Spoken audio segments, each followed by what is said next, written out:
ඔන්න දැලි ප්‍රශ්නෙට හොඳ විසඳුමක් අරගෙන ආවා. දැලි ගෑවුනහම භාජනවල ඒව ඉවත් කරන්න ලේසිම ක්‍රමයක්. මේ විදිහට අඟුරු ටිකක් අරගෙන මේ අඟුරු ටික හොඳට මේ වගේ කවර් එක දාලා ඒක හොඳට තලන්න. තලලා ඉවර වෙලා මේ ආකාරයෙන් තලලා හොඳට කුඩු වුණයින් පස්සේ ඒ කුඩු එක මෙන්න මේ වගේ පෙනේරයකට වගේ දාලා පොඩක් හලා ගත්තාම ඒකේ කුඩු ටික අපට ගන්න පුළුවන්. ඒ කුඩු ටිකට දෙහි ටිකක් මේ විදිහට ඒ දෙහි වලින් හොඳට නිකන් පේස්ට් එකක් වගේ පොඩි ශාන්රණයක් වගේ හදලා මෙන්න මේ විදිහට ඒ වගේ දැලි ගෑවිච්ච භාජනවල මේ විදිහට ආලේප කරලා ඒක සුද්ධ කරා නම් මේ විදිහට හොඳට ඇතිල් වුණා ඔක්කොම දැලි ටික යනවා.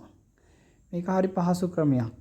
දැලි ගෑවුනහම භාජනවල හරි පහසුවෙන් දැලි ටික යවන්න පුළුවන්. මේ විදිහට සුද්ධ පවිත්‍ර කරලා හොඳට හොදලා ගත්තයින් පස්සේ දැලි ඔක්කොම ඉවත් වෙනවා ඔබට බලා ගන්න පුළුවන්. මේක කරලා බලන්න එහෙනම් හරිම පහසුයි.